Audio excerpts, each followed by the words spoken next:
and welcome to tonight's program, The Mystery of Nancy Drew, celebrating 90 years, brought to you by Friends of the Edgewater Library in partnership with the Edgewater Branch Library. I'm Jane Ward, President of Friends of the Edgewater Library and co-chair of our programming committee. Now on to the highlight of the evening. If you're joining us tonight, chances are you grew up reading Nancy Drew books, or at least followed with interest the extensive series about this iconic teen sleuth. The clever, independent, and curious young woman has inspired many women over the years, including Oprah Winfrey and Supreme Court Justices Sonia Sotomayor, Sandra Day O'Connor, and Ruth Bader Ginsburg. We're pleased to have with us for tonight's 90th anniversary celebration of Nancy Drew, our very own Nancy Drew expert, Jenn Fisher, in conversation with doctor, mystery author, and Nancy Drew fan, Alexia Gordon. We hope you have your magnifying glasses at hand, ready to join Jenn and Alexia as they sleuth through Nancy's mysterious history behind the scenes. We'll learn about everything from the syndicate that created Nancy Drew to the ghostwriters and illustrators who helped bring Nancy to life, as well as many interesting highlights about the series from over the past 90 years. Jenn Fisher is a Nancy Drew consultant and author. Her book, Clues for Real Life, The Classic Wit and Wisdom of Nancy Drew, was published in 2007. She's currently writing a biography on native Iowan Mildred Benson, a real-life Nancy Drew, and the first Carolyn Keane to write in this series. Jenn is also president of the Nancy Drew fan group, the Nancy Drew Sleuths, and plans their annual conventions and handles the officially licensed Nancy Drew merchandising lines. A writer since childhood, Alexia Gordon continued writing through college, but put literary endeavors on hold to finish medical school and family medicine residency training. With her medical career established, she returned to writing fiction. Dr. Gordon won a Lefty Award and multiple Lone Star Literary Blogger's Choice Awards, was nominated for an Agatha Award, became a finalist for a Silver Falchion Award, and was chosen one of the Suspense magazine's best debuts of 2016. Alexia is a member of Crime Writers of Color, Sisters in Crime, International Thriller Writers, and Mystery Writers of America. She also hosts a podcast titled The Cozy Corner with Alexia Gordon. Jenn and Alexia, thank you so much for being here tonight. I will now turn the conversation over to you and join you back at the end for Q&A. Thank you. Thank you, Jane. Hi, Jennifer. Hi, Alexia. Nice to see you again. Yes. Looking forward to our chat. And Alexia has so nicely volunteered to advance my PowerPoint, so I totally appreciate her stepping in a pinch. So had a little technical issue, but yeah, so I look forward to our chat of all things Nancy, all things mysterious. Absolutely. And yes. I can't beat Jane's introduction, so I'm not even going to try. Okay. But I will talk a little bit about why I'm so excited to be here celebrating Nancy's 90th anniversary with you. Nancy Drew, long story short, is the reason that I write mysteries. Her adventures were my gateway into the world of crime fiction. My parents were big on reading and books, my mom especially. You know, they would have zero problem saying, you know, no to the latest and greatest must-have toy that was going to be broken in a week, but pretty much any book I wanted, I could get. You know, I had a library card as soon as I was old enough. It was unrestricted.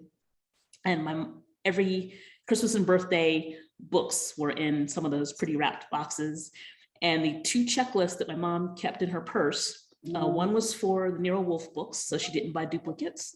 And the other was for Nancy Drew books. Sorry, it seems like we're getting a little echo. Sorry about that.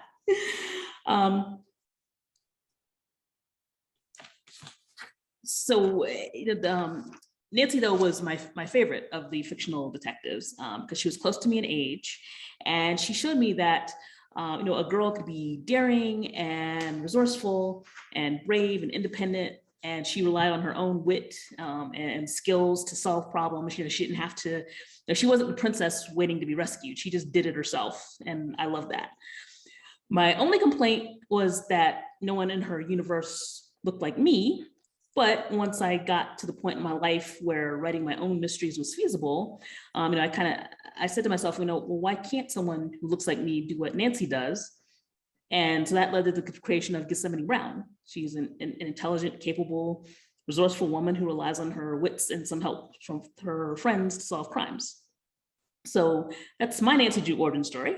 So I will now turn it over to you, Jen. So how did you go from Nancy Drew fan to Nancy Drew expert and collector?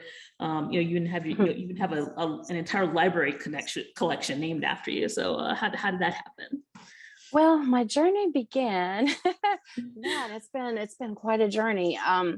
If you want to start the PowerPoint, I have a few slides just to kind of show of my books when I was a kid, but I had an affinity for going to my childhood library at my school. I love to go to the library. And so my mom didn't grow up reading Nancy Drew, nor did her mom. They were from rural towns and they didn't have a huge book selection back then. So they didn't pass them down to me like often happens. But my school librarian, probably that and friends who were also reading the series kind of got me hooked on them. But, and you can go to the next one. I like to sort of go from Nancy Drew fan to Nancy Drew expert, and there's so much in between. Next.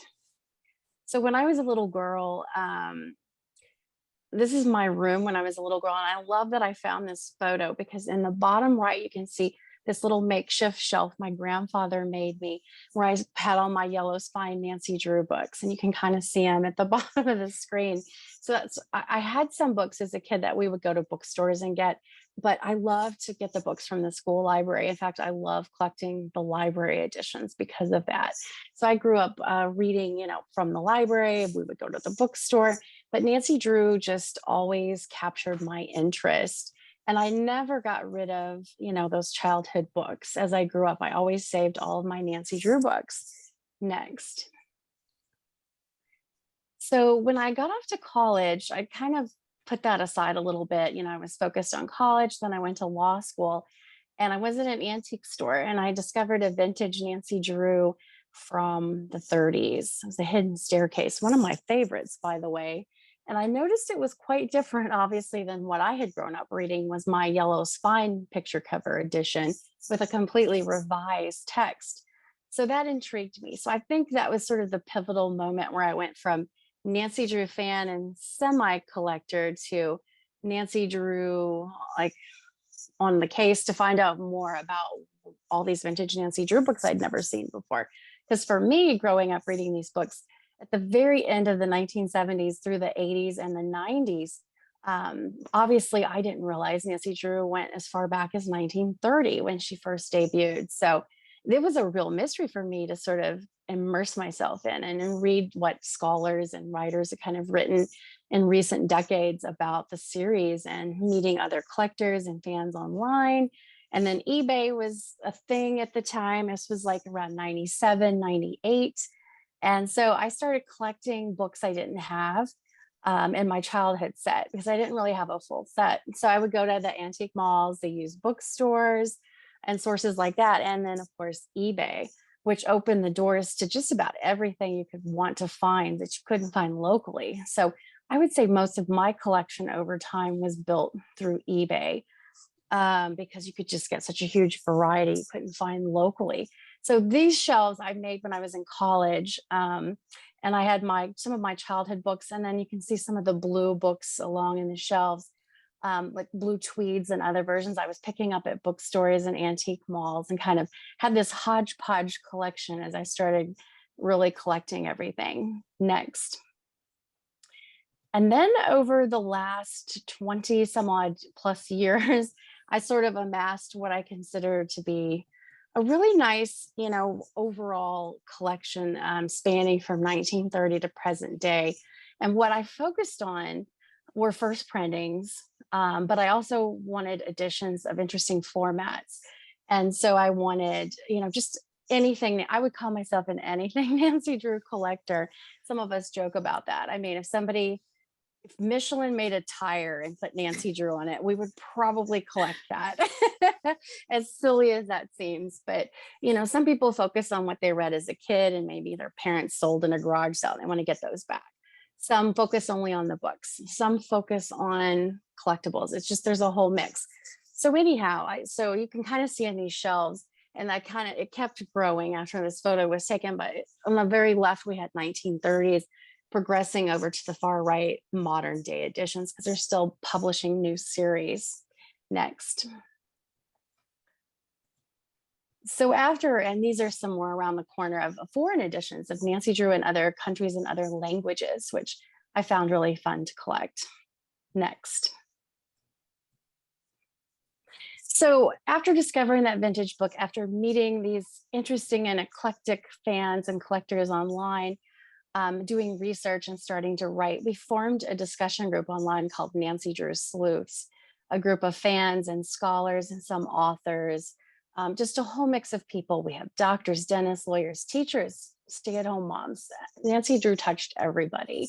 We have quite an interesting group of fans. We get together when there's not a pandemic and have annual conventions and publish a zine called The Sleuth, all about Nancy and similar series. Next.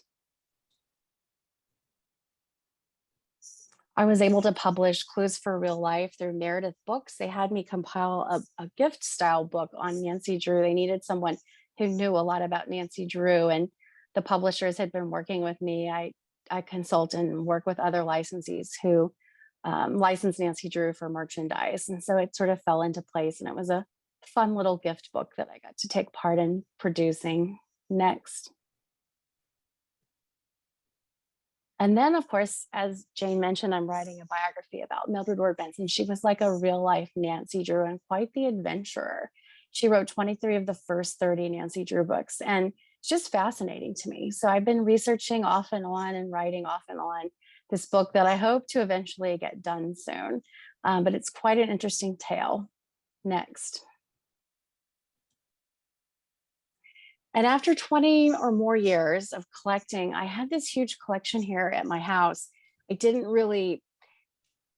have a voice. It had a voice through me. People came to see it. Sometimes news media would come and film it. I mean, we've had the Today Show here, Good Morning America, the local news, and on and on. But to me, it didn't really get to experience what I felt like it needed to experience, was just being there for the public to see and learn all about the history behind Nancy Drew, about Nancy Drew herself and the books, and kind of inspire new readers to the series.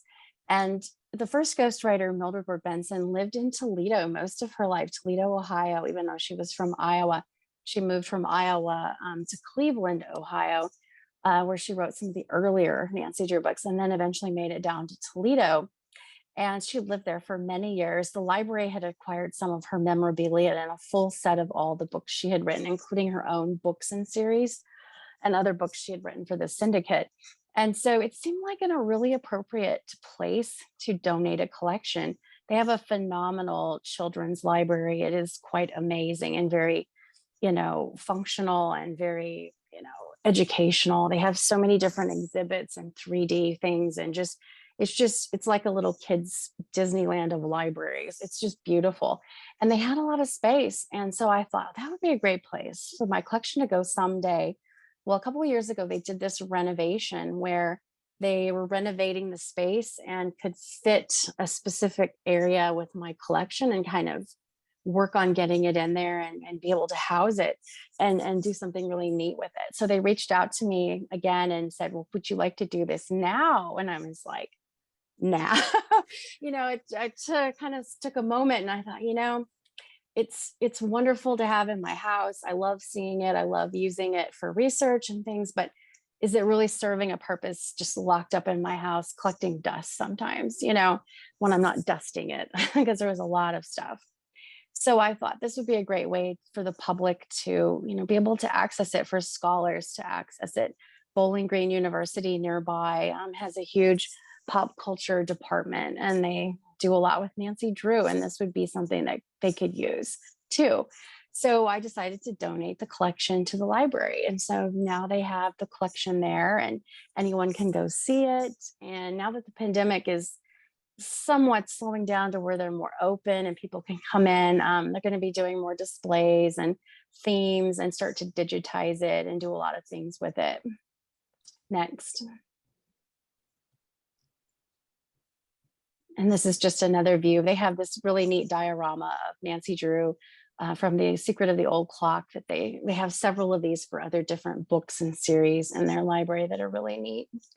Next. And then here's just a few shots of some of the collection in the room. It's called the Mystery Room.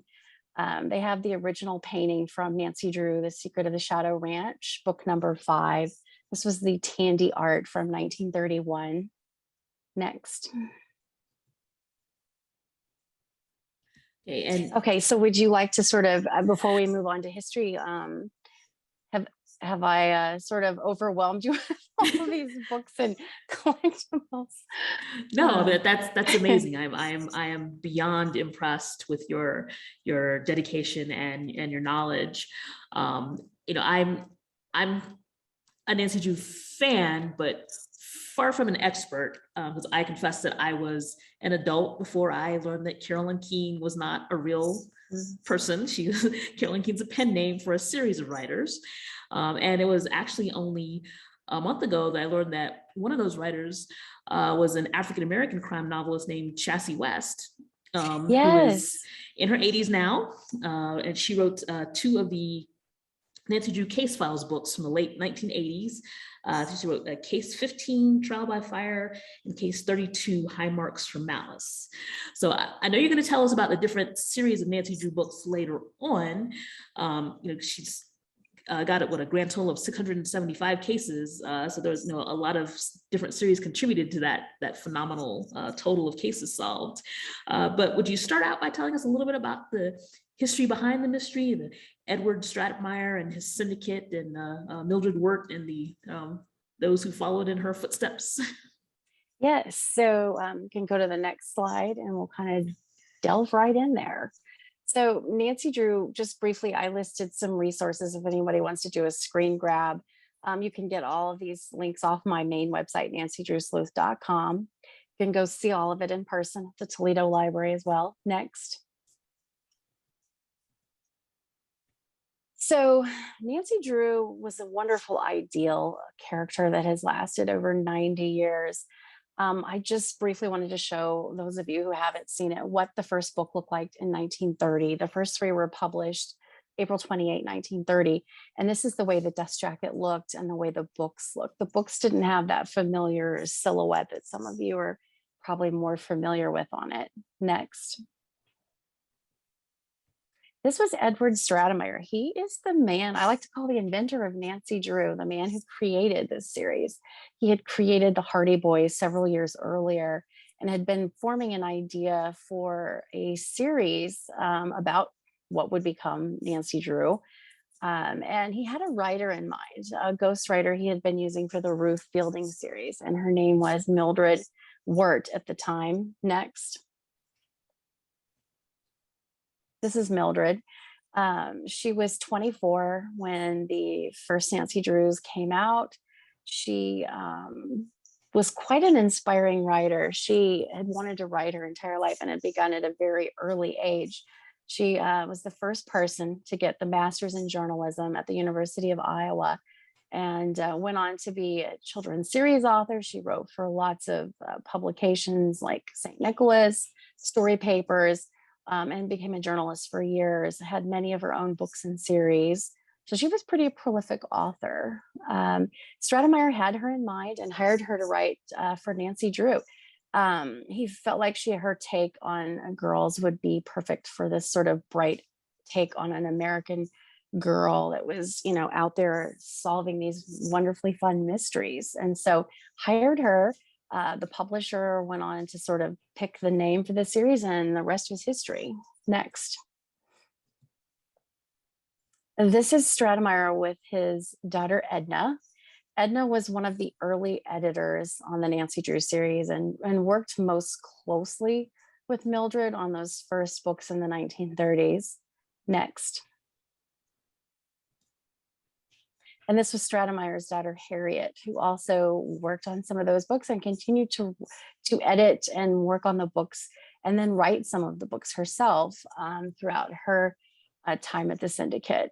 2 weeks nearly after Nancy Drew debuted in 1930, Edward Stratemeyer passed away suddenly from pneumonia. And his daughters, it was the Great Depression. So his daughters tried to sell the company, but because it was the Depression, that was not easy to do or easy to find someone that would take that on. So they just decided to carry on their father's company, which was quite, amazing at the time for these women to carry on a company in a male-dominated publishing industry. So it's quite a testament to their dedication to their father's legacy.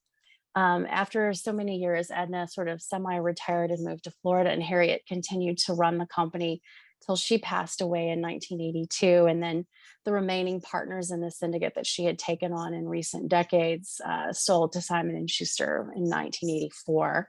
So there's a brief sort of timeline of that. But these women carried on these series and, became their lifelong legacy and their passion. Next. Well, and actually, before we go on to the next, just to jump in for a minute, you bring up, we've all, or at least most of us have heard of Edward Stratemeyer's name, but it's something that was really women who are responsible for Nancy Drew, surviving past the Depression on into the current era. She pointed out these are three women in a male-dominated field creating a girl detective who's beloved by everyone and has become, an iconic piece of the popular culture. You said Mildred was also a journalist, had other series under her names. I can make guesses, but why is it that we know Stratemeyer's name but don't maybe realize how much women really factored into the Nancy Drew we know and love? I think it's because in some ways, some of this was sort of a mystery for a lot of people for years. The name Carolyn Keane was a pen name. And for many years, nobody really knew who was writing these books. They may have known about the Syndicate. They knew that there was this Carolyn Keane, who is she? Until later down the road when the Syndicate started doing more publicity and speaking more to the press. There was an article in Fortune magazine in 1934 that talked about Stratemeyer being like the Rockefeller of children's series literature. By 1934, even during the Depression, Nancy Drew is outselling the boys series, which is pretty phenomenal. And one person you hear a lot about Harriet and Mildred, because over the decades, they've come into their own fame in the press at different times, and the big court case in 1980 between the publishers. But daughter Edna, you don't hear so much about. I think it's because she kind of became a silent partner, sort of silent partner. There's some interesting letters between the sisters, but that's a whole nother tangent. But you don't hear so much about Edna.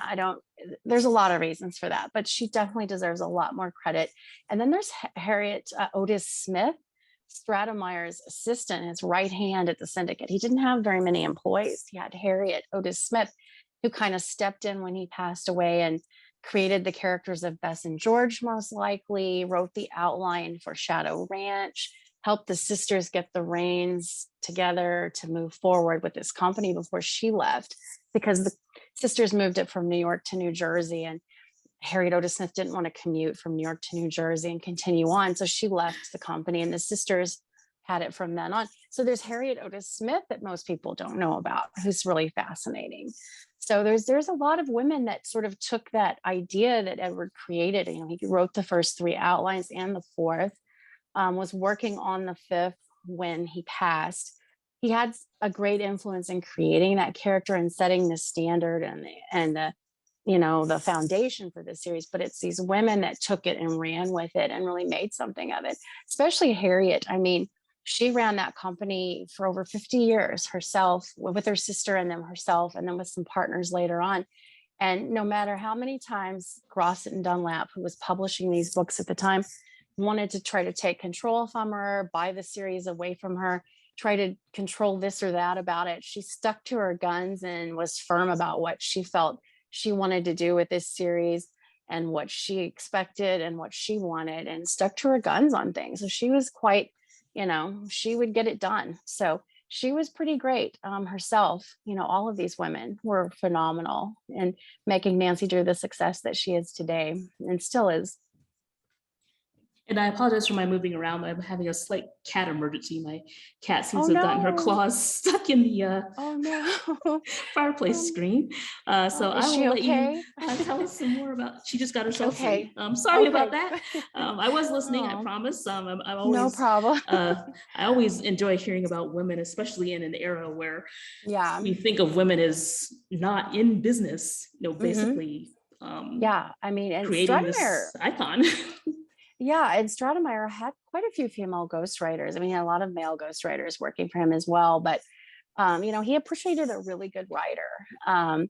Here's this little screen that everybody's seeing right now. It's kind of what I call the Drew team, which is kind of a take on the dream team. And these were all the people involved at the beginning and through the 30s when Nancy Drew became such a success. And they all had a hand in shaping her and creating things and moving the series forward into what she is today. So at the top left, we have Edward Stratemeyer. Next to him on the right, we have Mildred Wirt Benson. And next to her is Russell Tandy, the first illustrator of the series. Fans just absolutely love his sophisticated artwork. Next to him is Stratemeyer's daughter, Edna. In the middle on the left is Harriet. On the far middle right is Grace Horton. She wasn't the first Nancy Drew model, but by the mid 30s to late 30s, she began to be sort of the muse for Tandy and Nancy Drew, and is on some very iconic Nancy Drew covers, including The Secret in the Old Attic. On the bottom left, we have Harriet Otis Smith, and sort of an old faded grainy photo, but that was Stratemeyer's assistant. Next to him or her is Walter Carrig. Now, Millie quit writing the Nancy Drew books during the Depression. She stopped at number 6, did not write 7, 8, she stopped at number 7. She did not write 8, 9, or 10. Those were written by Walter Carrig. He was a Navy man, and he had been ghosting some books for the Syndicate. And when she declined to write any more books because she didn't want to take a pay cut during the Depression, Walter Carrig stepped in and wrote the next 3, and then they brought Mildred back, beginning with number 11. But Carrigg's 3 Nancy Drew books were wonderfully written and are some of fans' favorite books from back then. And then next to Carrig, we have Alexander Grossett and George Dunlap, publishers who published the Nancy Drew series. Grossett and Dunlap had an amazing distribution system. They got the books all around. They were certainly hugely popular in helping, get Nancy where she was and get the books out there. Their salesmen were pretty great. They also helped kind of choose, when Stratemeyer would form an idea, he would send it to the publisher, would send synopses or a list of titles, and they would kind of work back and forth with each other to select something. And they sort of helped pick Nancy Drew's name. A suggestion was Nan Drew, and they sort of chose that, and it was put into the name Nancy instead of Nan. So this whole team of people was involved in helping create the series early on. Grossett and Dunlap, their firm was around for a while, wasn't it? I seem to remember their name from textbooks or something. Yeah, very, very long time. They were acquired at one point by Penguin. And so they're now sort of I don't know if they're considered a subsidiary or just still an imprint of them, because they still have that name and the currently, like the classic books that are still reprinted. So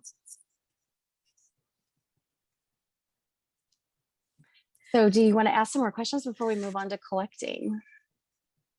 Well, you may get into this some, but we talked about the history of the books, but Nancy has gone far beyond books now.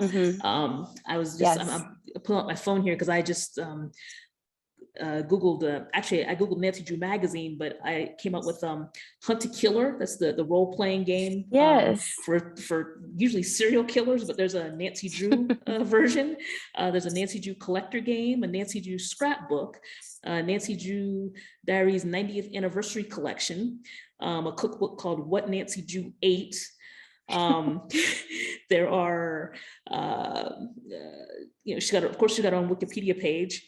There's an image of Pamela Sue Martin, one of my favorite Nancy Drews, on the cover of Playboy magazine. That's interesting. But she's, you know, speaking of TV shows, there are multiple Nancy Drew TV shows. There are Nancy Drew movies, Nancy Drew board games. Can you talk a little bit about the, I guess, of the spin-off products or the licensed products that have kind of come about, you know, that helped her move beyond just books?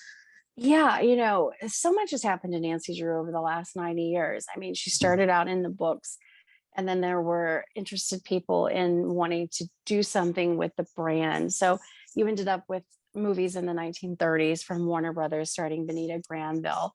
You didn't have any more movies until much later on, but we did have television in the 70s with Pamela Sue Martin, who played Nancy Drew at first till she quit posed for Playboy and moved on.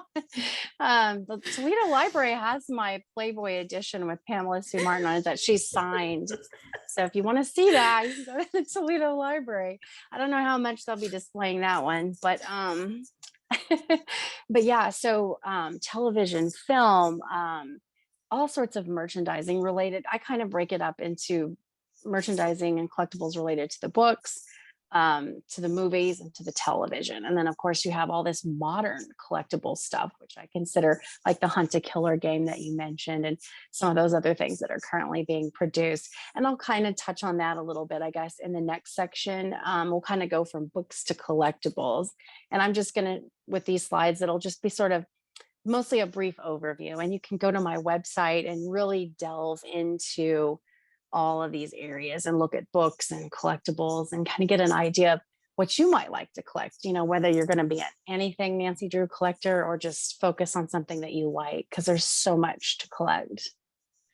Yes, and you know, I thought I was doing well having saved all of the books that I got, because I have everyone from The Secret of the Old Clock all the way up to the 1980s, late 80s, that sort of started to resemble a Sweet Valley High, which I also read. I confess. Okay, the files. I read Yes. those too. I did read that series too. Yeah. But you know, my collection is obviously nothing compared to yours, and so I'm going to let you talk about. As the slide says, collecting 101. So, you know, what if I ever rescue my books from the closet at mom's house, you know, what should I be looking for to see if they're worth saving?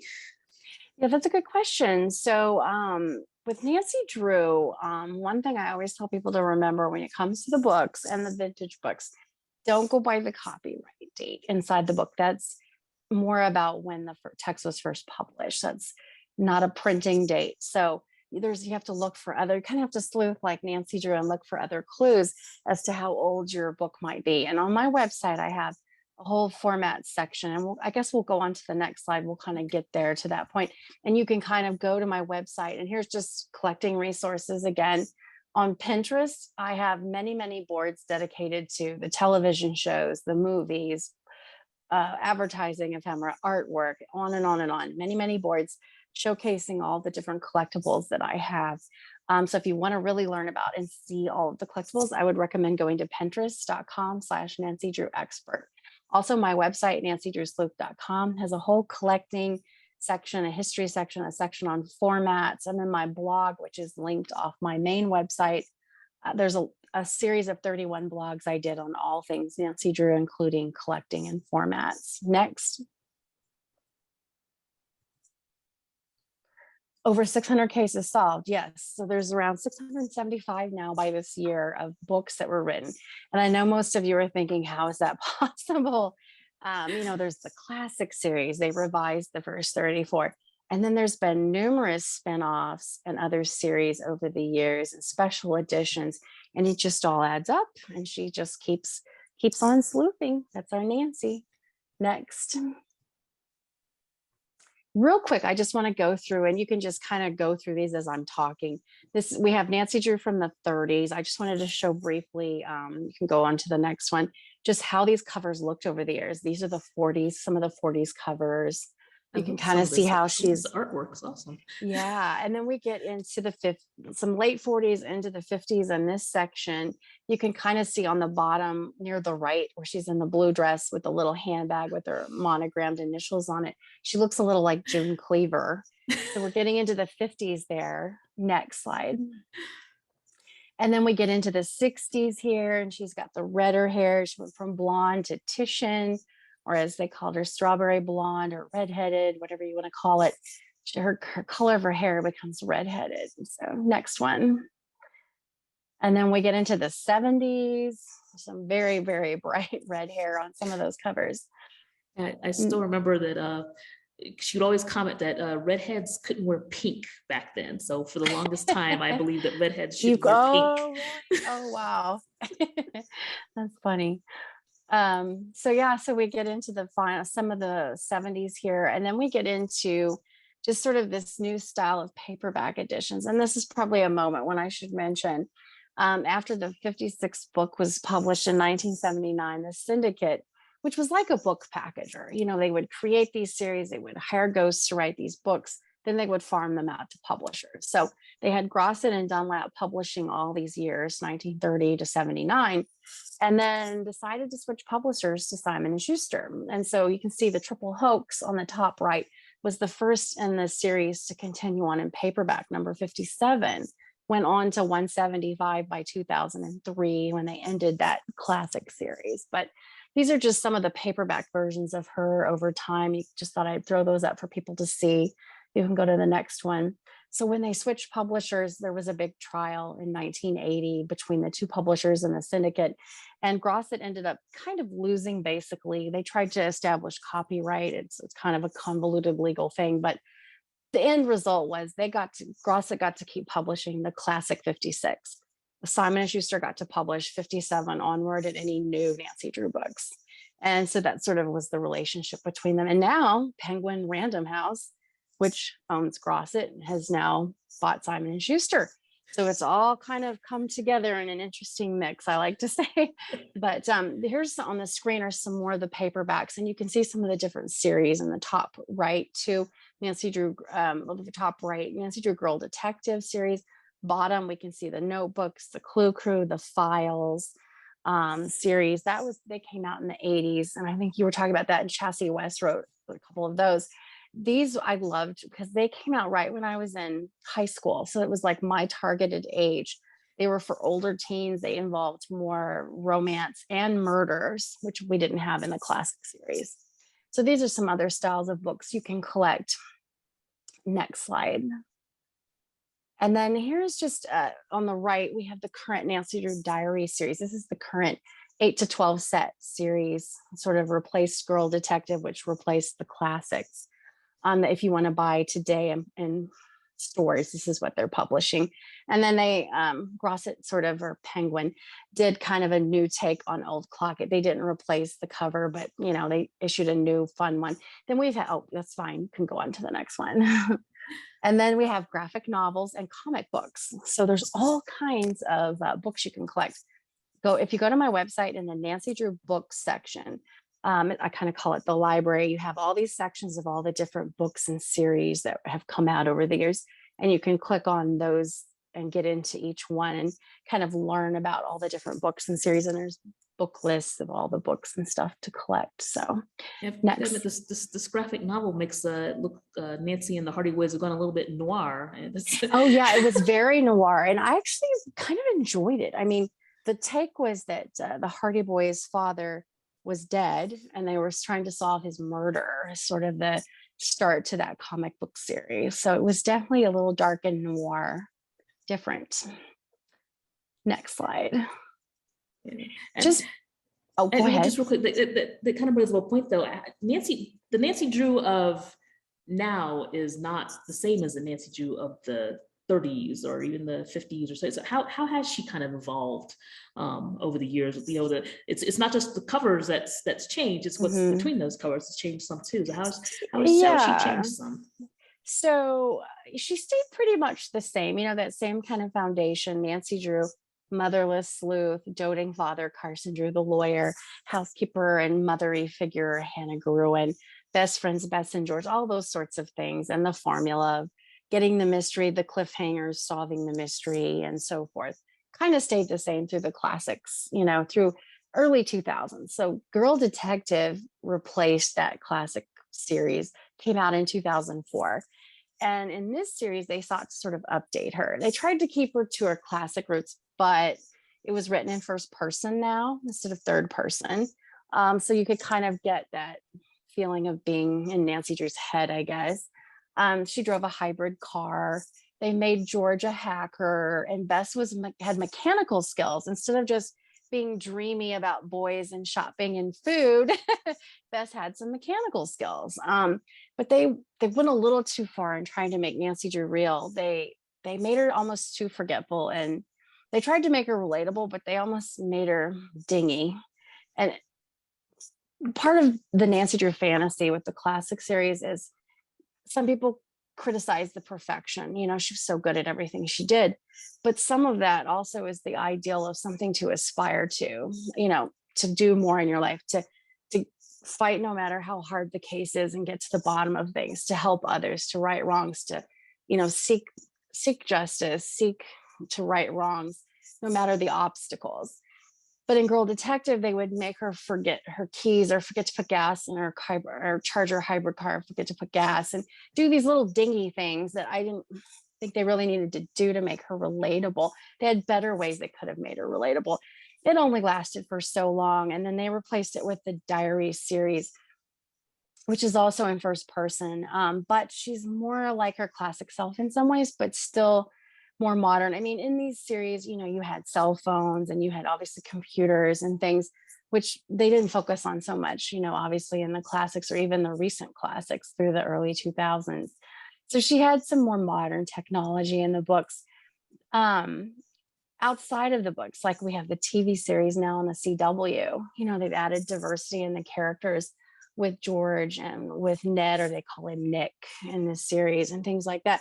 So they've added other angles to the series like that, to more modernize her. And even though she's sort of like her classic Nancy self, she's determined to get to the bottom of the mystery. And they throw out those Easter eggs for fans of past cases and books that she solved, which are interesting. So, I think they've tried to sort of update her without trying to overly modernize her in some ways, but maybe modernize the setting or the things that are going on in the other characters too. So I'm glad to hear they have gone back, because I'm one of the ones that wants a competent, capable, smart Nancy, because she was aspirational. It's like I want to be like her, or I want to create a character like her. So yeah, there's got to be that aspirational element of it. I think there was a Girl Detective book where she forgot to change her shoes and she ran somewhere in her slippers. Those are things that are just, maybe they were trying for humor, but they didn't need to do that to Nancy. You know what I mean? So. Hey, so you tell us more about collecting Nancy, our Nancy that we don't want anybody to mess with. So if you want a collector. So basically, on my website, if you go to the collecting section, I threw up an overview of that here. I focus on the different parts of the books. We'll get into collectibles in a minute, but for collectors, there's different formats. So there's the dust jacketed books, the picture cover books, and different artwork that came on the books, different formats inside the books, like the end papers, the boards under the dust jackets, whether it had silhouette or the colors of it. There's so many little, issues with that some collectors, want every little thing. Some prefer one thing. But if you want to learn about each of these little parts that make up the whole, you can go to the website and go to any of these sections and get an overview. You can go to the next one. These tips seem like things for more the hardcore collector than the just, hey, Nancy's really cool collector. It's probably more for if you're really because here on the screen, I show you sort of the progression over the years from 1930 on the top to the 60s, 70s look of the matte spines, yellow spines there, the boards under the dust jackets from left to right, how they changed over the years. And then at the bottom, the end papers from blank to these awful double oval books that were in some of the picture covers in the late 70s, or I guess early 80s. But so yeah, if you want to really get into formats, or if you're interested in one little, maybe your mom read them in the 50s and you'd love to collect what your mom read, you can go to my website and see what they look like in the 50s. So it kind of can target you to certain things or just give you an overview. Next slide. And you can just kind of scroll through these after every few seconds. I'm just going to just kind of show you what you can find on the website. I'll break down the format and what books are available in that format, what dates they came out like that format. And like here we show the yellow spines. You can see what end papers came out during this particular format, when it was available, which books you can get in this format. Next.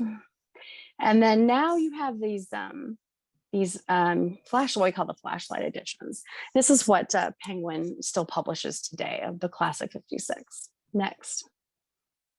And you'll also find in my formats and collecting section handy charts, so you can figure out which volumes went with which format or which type of end paper, which type of dust jacket. So there's all sorts of charts in there. You can kind of look through if you're really interested in sorting that out. If you want to learn more about the way the dust jackets looked. Next slide. The boards, the way the different formats went, the end papers. Next one. The picture cover. Again, I have all of these sort of broken down on my website. And then we have cover art. We have a lot of collectors that maybe they don't worry so much about formats in the books, but they love the cover art. So I have a section that talks about the cover art, and in the library section, when you click on the classic books, it's down the screen. There's for each volume, it shows all the cover art and a synopsis of each of the books. So you can see one book had 4 cover art, 2 books had 2, and most had 3 different covers over the years. So you can get a nice idea of how Nancy looked through the years on these covers. So we do have some collectors that love to collect the artwork. And I know you showed the picture of the original painting in the Toledo Library collection. So were these all, I mean, they had illustrators who did actual paintings that were then reproduced on the covers? Yeah, so we had 3 main illustrators for the classic Nancy. We had Russell Tandy, then we had Bill Gillies, and then Rudy Nappy. Rudy Nappy did the most covers over time and went back and revised some of his earlier covers as they changed artwork over the years. So yeah, so Russell Tandy did the first 26 covers, maybe not number 11. There's a question on that one. He did the internal illustrations as well on his books. So yeah, and so you can find out a little more about the illustrators and what books they illustrated at my website too. In addition to books, the regular books that we would buy in the bookstore, there are other types of editions of these classic books. So you can get library editions in the top left. The middle is a book club edition. There were several different book club editions. And the bottom right is a foreign edition from the UK. Pulp Fiction edition. I know, it's interesting. That's the pulpiest cover. Yeah, it's interesting to see how she looks in other countries. Italy are some of the roughest covers of Nancy Drew I've ever seen in some of their vintage ones. They make her just look like a real bruiser, and then she's going to beat everybody up and get to the bottom of the mystery. So those are some interesting covers. So they're fun to sort of look at and collect. Applewood Books redid the first 21. They reprinted them or republished them beginning in the early 90s for a while. And then they quit doing that. But you can find Applewood editions of the originals. And they had introductions for some of them in the beginning, like this one was Sarah Paretsky. She would write how she remembered Nancy and what Nancy Drew meant to her and her writing. So they had these neat introductions. Mildred Wirt Benson got to do introductions for 2 of her books, Lilac Inn and Shadow Ranch, are written by her. So those are fun to collect too. Now we'll get into collectibles. So just briefly, you can kind of run through these as I'm talking. Nancy Drew movie collectibles from the 30s. They were starred Benita Granville. There's lobby cards, posters, all sorts of things like that. And there's just a couple examples. And on the next slide, we have a movie poster from the 2000 movie, starred Emma Roberts. And then we have the 70s TV show on the left, some photo memorabilia from that. So there's all sorts of fun collectibles from the movies and the television shows. And you can see a lot of those on my Pinterest board. I'm just laughing because I bet this was the crossover episode, which is Yeah, still my favorite yeah. episode. And I may have rewatched it once or 6 times as an adult, but just saying.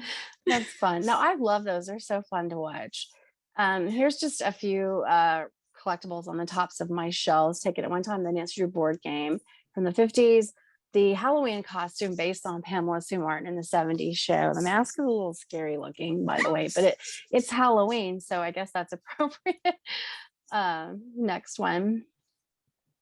There's also dolls. Madame Alexander did a doll in the 60s and she had different outfits. There was a cookbook, a Nancy Drew diary. There's also a white version of the Nancy Drew diary. Computer games. If you're into computer games, there were lots of computer games that have been done since the late 80s. Was it the late 80s or the 90s? The late 90s, sorry. The computer games from Her Interactive. They came out with one after a delay a couple of years ago, Midnight in Salem. And I guess they're working on another one to come out, but I don't know when it'll be out. But there's a huge gamer subset of the Nancy Drew fandom that sort of came to know Nancy Drew through computer games. Next slide. And then there's more random book related collectibles, like the Cookie Crisp cereal did a little giveaway with these little cartoons / you could paint in them booklets that were fun. The Lunchbox from the 70s series, and actually she signed it at one of our conventions that we hosted her. So that was fun. And so, yeah, so we'll just basically with collectibles, there's a lot out there, and there's a lot of ephemera. Like I really got into advertising ephemera and just paper ephemera items like historical documents, advertising materials. I like to tell a story in my collecting. So I didn't just collect a book or collect a collectible. I wanted to tell a story about how it got produced. So I would go and sometimes on through eBay, mostly somebody would be selling, like a pamphlet for a book club, or the book club kit you would mail off to join the book club, or the book club membership card, or something from that. And I would, snap it up when I could. And just to create that story of what they put out there, how you would get involved, what you would get in the club, and then the actual books from the club and things like that. So I like to tell a story through my collecting. And so the Toledo Library has lots of pieces of that story they can now use to kind of illustrate how things were created, how they were produced, and what was going on behind the scenes, which I always found really fascinating as I was collecting. And I still am collecting today. I'm still on the look for things I never found before for the collection in Toledo. And as you can see behind me, I still have a small collection here. I'm still collecting. I mean, I'm always a Nancy Drew collector. It'll never stop. So. And the fact that you're still collecting, and the sheer amount of ephemera and memorabilia, and the books still being published, and the spin-offs, whether it's TV or video games or movie. I mean, that kind of gets into this issue of Nancy nostalgia. I mean, she obviously represents something to many of us, even people who aren't necessarily collecting. I'm sure everybody can think of at least one time they've heard on some TV show or read in a book that has nothing to do with Nancy Drew, where there's an amateur woman who's sticking her nose somewhere where it doesn't belong, and somebody will turn to her and like, well, look at you, Nancy Drew, or you're such a Nancy Drew. So even she's there are pop culture reference. I'm sure there are probably Nancy Drew memes. I didn't check, but I'm sure there's at least one Nancy Drew meme out there. So what is it about an upper middle class orphan from the 1930s that still resonates with people today, grown-ups today? I mean, Tara Laskowski has written a Nancy Drew story. I think Hank Phillippe Ryan's written a Nancy Drew story. So modern adults are still tied to this teenage sleuth. So what is it about Nancy that has such lasting, deep-seated appeal? I think that nostalgia, I mean, she's like a pop culture icon these days. like you said, so anybody that's snoopy or getting to the bottom of something gets called Nancy Drew. I love the show Castle, and the character Castle was a Nancy Drew fan. And so, someone was calling him Nancy Drew, like to be derogatory in one of the episodes. He was like, well, that's not, he's basically saying that's not a bad thing because Nancy Drew solved all of her cases. So, so it's fun to see those references, whether it's TV or books. A lot of mystery authors like yourself, loved Nancy Drew. What has made her such a phenomenon? There's so many things, but a lot of it is nostalgia, I think, for us as adults, looking back to our childhood and what made us happy. And, that safe place, I like to call it, because these books were always intended to be safe and sane, was the Syndicate's mantra for them. They didn't bring in a lot of outside issues like drugs or broken families or things like that, I guess weren't considered safe and sane. In other words, they wanted them to be fun and entertaining and take kids away from what's going on in the world and just give them a great adventure, as well as hook them into reading and loving to read. And that's a safe place, I think. Even though Nancy Drew was running around after criminals in dark alleys and getting conked over the head numerous times and things like that, it was a safe place because we knew it was in the book and it wasn't real, but we could ride along with her vicariously and have these great adventures that most kids could never have in their real life. And certainly even some adults would never have in their real life. So I think looking back to Nancy, it's that nostalgia, that safe, fun place in our childhood. And going forward, I think it's just the ideal that she stood for, because obviously times are not the same as they were in 1930, but the character and what she stood for still resonate today, especially with kids in the 8 to 12 set who are pretty idealistic. That whole, get out there in the world and be inspired to do more in your lives, right, wrong, save the day, help others. Those are wonderful principles we can take from this series. And Nancy's dogged determination to get to the bottom of anything and help anyone, no matter what the cost, was certainly inspiring. And so I feel like even though it's, 2021, it's not 1930, and maybe some of the classic mysteries might not hold up as well to some modern fans today, but the ideals are still there. And I think that's what resonates and still keeps her going with fans and moms and grandmas and everybody who's passing these books down to kids today. And I see Jane has come back. So that yes, must I mean came back, and I think that's a good place to wrap because we have a lot of questions. Okay. And first of all, I just want to thank you. That was a really fascinating look back over the past 90 years of teen sleuth Nancy Drew, as well as her enduring influence on mystery writers today. Several questions. I'm going to lead into the first one, sort of builds on what you were just talking about. Elizabeth asks, in what ways is Nancy a role model for today's girls? Is she a feminist or is she stuck in a time capsule? I think some of that's subjective, depending on who you are and how you perceive Nancy and look at her. For me, anyhow, like I just said to Alexia, I think the ideal of Nancy Drew is relevant, no matter whether it's 1930 or today. The being that sort of role model and helping others and righting wrongs and just showing the world that you can do things, and not, even if you're Nancy Drew was 16 and then 18, she was basically a child in so many ways, but yet she was being more sophisticated and out there and being treated like an equal among adults and people that mattered in the community. And I think it just kind of shows you that side of what you can look to and how you can progress and grow. And I think that's always relevant. A feminist, I love this question because, it's so funny because just writing this book about Mildred, journalists would ask her questions about that. Nancy Drew was a feminist. You made her into a feminist. What do you think about your feminist character and things like that? And Mildred would just shake her head. Mildred didn't consider herself a feminist. She kind of came after that first wave of feminism where they benefited a lot from what women had done before then. And they kind of just ran with it, and maybe some of them weren't all part of that movement. They didn't consider themselves. She just would say, I didn't set out to create a feminist character. I just did in her own life. She just did what she wanted to. People didn't oppose her on it. She was pretty tenacious. And so she would say, you know, she wasn't a feminist. Nancy Drew wasn't a feminist. Harriet Adams, who also had a lot of influence with Nancy Drew, didn't consider herself a feminist, but yet they both acted a lot like feminists in parts of their lives and what they did. And so it's an interesting juxtaposition of both of those things. Is Nancy a feminist? I think you could see her as a feminist if that's what you want to see. Some people don't see her as that. So it's so subjective.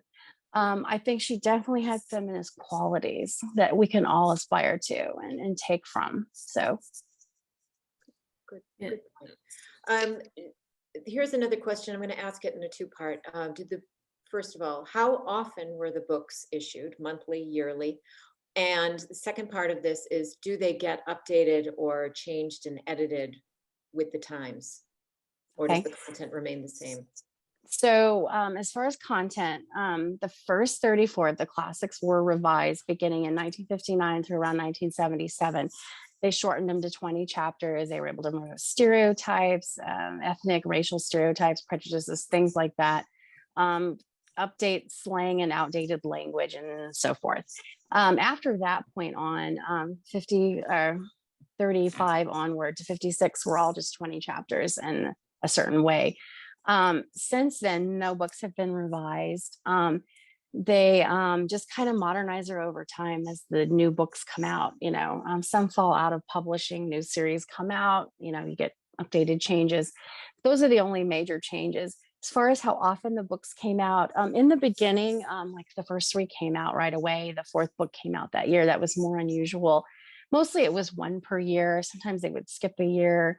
When you got to the paperbacks, though, there tended to be several of those per year, as many as 6 or more for some of them, and then also other spinoff series. And then currently, I believe they're doing 2 per year of the diary series. And there's a little book for Nancy Drew. She's like in 2nd grade solving mysteries. It's Nancy Drew Clue Book series. And I believe they're 2 per year now. So they don't publish as many as they were doing a couple of decades ago. Okay, good. So. Jenn, would you talk a little bit more about how Mildred developed Nancy's character? Is Nancy a younger version of Mildred? Did she model her on herself? Yeah, that's a great question. Sometimes I sit there and I wonder, was Mildred Nancy Drew, or was Nancy Drew Mildred Benson? Because it goes back and forth. You know, obviously she breathed life into this character that Stratemeyer created. She did write from Syndicate outlines, but when you compare the outlines to the content in the books, there was a lot of oomph that was put in there from the writer. You know, something translated from Mildred into this character.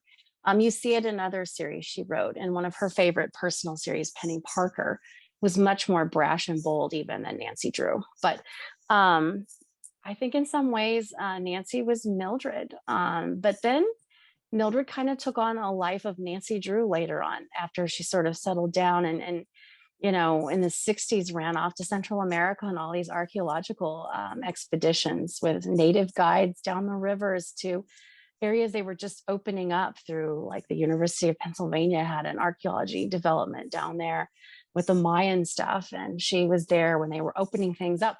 So anyhow, she became this adventurer, much like a Nancy Drew later in life too. So it goes back and forth. Interesting. Very interesting. Yeah. What an interesting, fascinating life. Mhm. Carla wants to know, what were the titles of the 3 books written by the naval officers? So those were the books 8 through 10. It was Nancy's Mysterious Letter, The Sign of the Twisted Candles, and The Password to Larkspur Lane. And they are very good. His writing was almost a little more humorous than Millie's in a way. There's a little bit of subtle humor in it that makes them kind of fun. Let's see, this one is from Erica. Is there anything elusive you are still searching for today? Well, yes. So there are some items from the 30s movies. Those are just really hard to come by, and they're obviously very expensive when they do come available. There's items like that. There's a puzzle in a canister based on the 70s TV show. I have the puzzle in the box, but not the canister. So there are some things like that that I would still love. There's the Nancy Drew watch from the TV show. I have the watch, but I don't have the original box and packaging that it came in. So there's always those little things, you know, you miss out on. There's more, but I actually have a board at my Pinterest of the missing collectibles, of things that I didn't get, lost at auction, or just somehow missed. That if you want to see kind of what I'm missing, if somebody has one of those things, you know where to find me. Yes, So. we do. We can, and we've shared in the chat, we've shared your website, and it's nancydrewsleuth.com for anyone who is looking for more information after tonight. I have a question now for Alexia from Joanne. Alexia is the author of the Gethsemane Brown mysteries, and I think there are five in the series, correct? Okay, can you describe your character, Gethsemane Brown, and is she like Nancy Drew in any way? Yes, she is like Nancy Drew. She is an African-American classical musician from Virginia who winds up through a series of misadventures stranded in Ireland. And I modeled her determination and reliance on her own wits and her relationship with friends, who she manages to convince, help her, break into places that they've got no business breaking into, and to search for clues. All of that was, I fully admit, was influenced by Nancy Drew. Nancy Drew is still my, whether she calls herself a feminist or not, the fact that she doesn't wait around for anyone to come to her rescue. She does the rescuing herself. And I carried some of that over into Gethsemane. Okay, great, thank you. There's another one here for Jenn. This is from Corey. She says, "Hi, Jenn. I remember reading on your website that lawyers cut up the dust jacket of Mildred Wirt Benson's copy of Secret of the Old Clock during the court case. Is there any more you can share about this story?" So what little I know about that comes from one of our collectors and scholars, Jeffrey Lapin, who discovered Millie in 1969, figured out she was Carolyn Keane, and just went from there. But he was kind of involved and was at the trial and kind of told the story about how they wanted some of her books to use for display. And then they cut jackets up to kind of create a storyboard. Oh man, as a collector, you just sigh, and it's so sad considering what some of those books are worth today, especially if they were first printings. She had other authors' copies. So all of her authors' copies went to the University of Iowa, to the archive there. They have a huge archive of her papers. So she does have some of those editions, even though some were sent off, but she does have other volumes that, the same books there. So we don't know what happened to the cut up dust jackets after. I don't know if they put them in an archive or just discarded them, or what happened to them, but it was unfortunate. Definitely. Well, that kind of leads me to the next question. How did they decide on the name Carolyn Keane? And how did they also decide on the name Nancy Drew? That's a good question. We don't really know how they picked Carolyn Keane. We just know it was the suggested pen name. There isn't really. Stratemeyer Syndicate archives are at the New York Public Library. So you can get a sense of some things, but there isn't anything specific about that. The only thing I can think of is Carolyn was a familiar name that Stratemeyer had used, but Keane, maybe like a keen sense of mystery, or a keen sense of, maybe he just picked up on that. Now, Nancy Drew was Nan Drew, but it was part of a whole paragraph of suggested names. One of them was Stella Strong. So Nancy Drew could have been Stella Strong all these years. That's quite a departure. So I don't know how well that would have taken. Sometimes a name can have a lot to do with popularity, right? Right. Susan wants to know, where have you found your foreign editions? Most of mine, part of mine, eBay. Sometimes there's sellers here in the United States that are selling them, or collectors getting rid of them.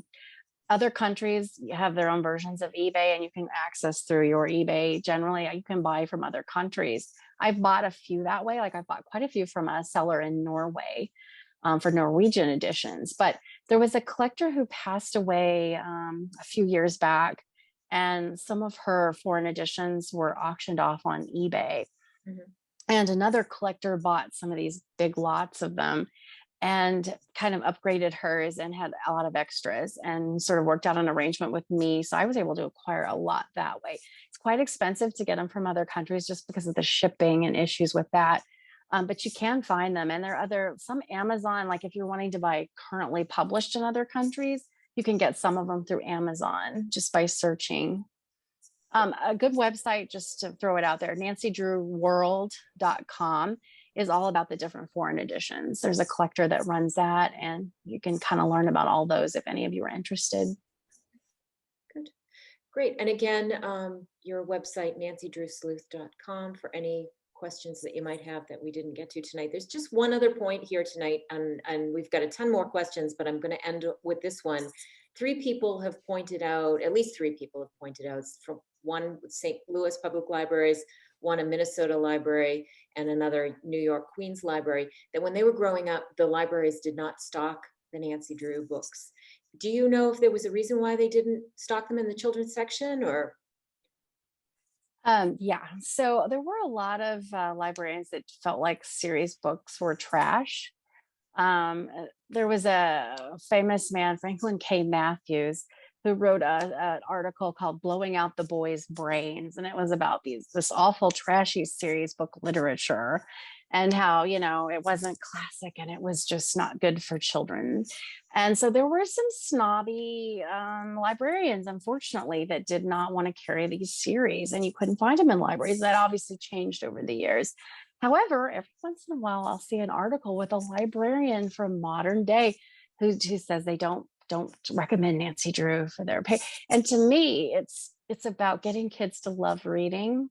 It's not Shakespeare, obviously. It was never intended to be Shakespeare or something on that caliber. You know, it's not Tolstoy, but it's fun, entertaining books that get kids hooked into loving to read. And that's sort of the point. You get them hooked to reading, and they can go on to Tolstoy or Shakespeare or whatever they want to read. Right. That's the way I look at it. So. And also getting them to love to write and write their own stories. Yes. And Alexia is a perfect example of being inspired to not just read them, but to go on and write mysteries. So I think absolutely, a lot to come out of these, which is positive. And boo on the snobby librarians. I don't. Yes. Anyway. And I hate to say they're snobby. I hate to say that. You know, you want to think all librarians are these sweet librarians putting these wonderful books into kids' hands, but some obviously didn't like these series books, that format. Well, they've had staying power, so I think that has really sort of made them more popular, and now everywhere, and in the local bookstores too. If anyone's interested in going and reviving your interest in Nancy Drew, we've heard from a few local bookstores that they're stocking them and selling them. Good. So check them out, buy them for the young people in your lives, and continue the tradition. I'm sorry to say I have to wrap up the questions for the evening, and I'm sorry if I didn't get to your question. I hope there was a lot that you took away from tonight's program. I think it was fascinating, but we have to say goodnight now. Just take a last look at the information on the chat. Remember to check out Jenn's very informative website, nancydrewsleuth.com, for all things Nancy Drew. And for the mystery readers who are with us tonight and you're looking for something more contemporary and with an adult twist, remember to visit Alexia Gordon's website, which is alexiagordon.net. And I will also remind you that the library continues to do, the Friends of the Library continue to do programs through November this year. We have one next month, which is on flash fiction. We're having an open mic night. So if you're a flash fiction writer and you'd like to join us, check out our website at foelchicago.org, and there'll be information on next month's program. And then we will be planning programs for 2022 over the next couple of months. I want to thank our guests tonight for joining us and for this wonderful conversation, and tell everyone good night and thank you for joining us. Thank you for having us. It was a lot of fun. Yes. Take care. Bye.